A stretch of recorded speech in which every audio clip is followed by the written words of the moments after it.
अस्सलामुअलैकुम वरहमतुल्लाहि वबरकातुहू। मेरा नाम फ़ातिमा बिन्त अब्दुल्ला, मेरे वतन चानमटला, मेरी क्लास असफ़िल अव्वल। अल्हम्दुलिल्लाहि रब्बिल आलमीन, अस्सलातु वस्सलाम अला रसूलिल करीम, अम्मा बाद। సోదరులారా, నా యొక్క విన్నపం ఏమనగా ఏకేశ్వరత్వం. ఫౌజ్ బిల్లాహి మినష్ షైతానిర్ రజీం, బిస్మిల్లాహిర్ రహ్మానిర్ రహీం. కుల్ హువల్లాహు అహద్, ఆయన అల్లా ఏకైక దేవుడు. అల్లాహు సమద్, ఆయనకు ఎలాంటి అవసరం లేని నిరాపేక్ష పరుడు. లం యలిద్ వలం యూలద్, ఆయనకు ఎలాంటి సంతానం లేదు, ఆయన ఎవరి సంతానము కాడు. వలం యకుల్లహు కుఫువన్ అహద్, ఆయనకు అవసరం సమానమైన వారు ఎవరూ లేరు, ఆయన సాటి లేని మహామేటి. 1/4.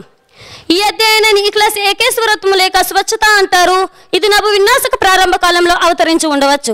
అల్లా ఎలా ఉంటాడు, ఆయన గుణగణాలు ఏమిటి అని అడిగేవారికి దైవ ప్రవక్త సల్లల్లాహు అలైహి వసల్లం అల్లా ఆజ్ఞతో ఈ అధ్యయనాన్ని వినిపించేవారు. కరుణామయుడు, కృపాసాగరుడైన అల్లా పేరుతో ప్రారంభం. దాదాపు అన్ని మతాల వారు అల్లా ఒక్కడేనని అంగీకరిస్తారు. కానీ చాలామంది ఆచరణలో ఆ ఏకేశ్వరుని ఆరాధించలేకపోతున్నారు. దానికి కారణం ఆ ఏకేశ్వరుని లక్షణాలను, గుణగణాలను నిర్వచించే సరైన ఆధారాలు గల సత్యపదాలను గుర్తించి అన్వేషించలేకపోవడమే. గత ప్రవక్తల ద్వారా వచ్చిన మత గ్రంథాలు అనేక మార్పులకు గురి కావడం వల్ల కూడా వారు ఆ ఏకేశ్వరుని, ఆయన అసలు లక్షణాలను గుర్తించలేకపోతున్నారు. అయితే ఆ గ్రంథాలు ఎన్ని ప్రక్షిప్తాలకు నిక్షిప్తాలకు లోనైనా ఇప్పటికీ అక్కడక్కడ కొన్ని సత్యపదాలు లేకపోలేదు. ఏకేశ్వరత్వాన్ని గురించి వేదాలలో ఏకో బ్రహ్మ ద్వితీయనేస్తి, అల్లా ఒక్కడే, ఇద్దరు లేరు. ఆ పరమేశ్వరునికి శరీరము కానీ క్షత్రియ రంధ్రములు కానీ లేవు. ఆయనకు సమానుడు కానీ ఆయనకు అధికుడు కానీ మరెవ్వరూ లేరు. అతడు సర్వకారణ భూపతుడు, సూర్యాది దేవులకు చంద్రునికి ప్రభు. ఆయనకు జనకుడు కానీ ఆయనకంటే అధికుడు కానీ మరెవ్వరూ కనబడు. ఎవ్వడు నన్ను పుట్టుకలేని వాణిగాను అనాథ రూపుణ్ణిగాను సమస్త లోకములో నీముగా నిగుముగా తెలుసుకునుచున్నాడు. అతడి మనసులో అజ్ఞానం లేనివాడై సకల పాపం నుంచి లెస్సగా విడువబడుచున్నాడు. గీతం 10.3.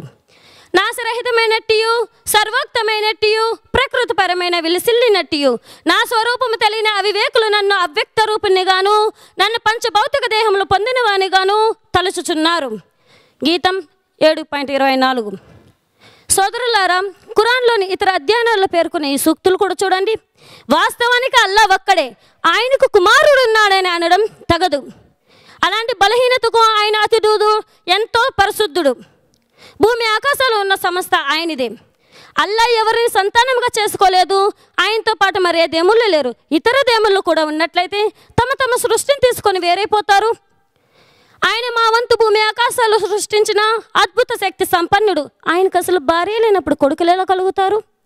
చివరిలో నా యొక్క చిన్న ఉపన్యాసం ముగిస్తూ అల్లా మన అందరికీ తన యొక్క ఇస్లాంను అంగీకరించే మార్గం చూపమని వేడుకుంటూ ఆమీన్ సుమామీన్. అస్సలాము అలైకుం వరహమతుల్లాహి వబరకాతుహూ.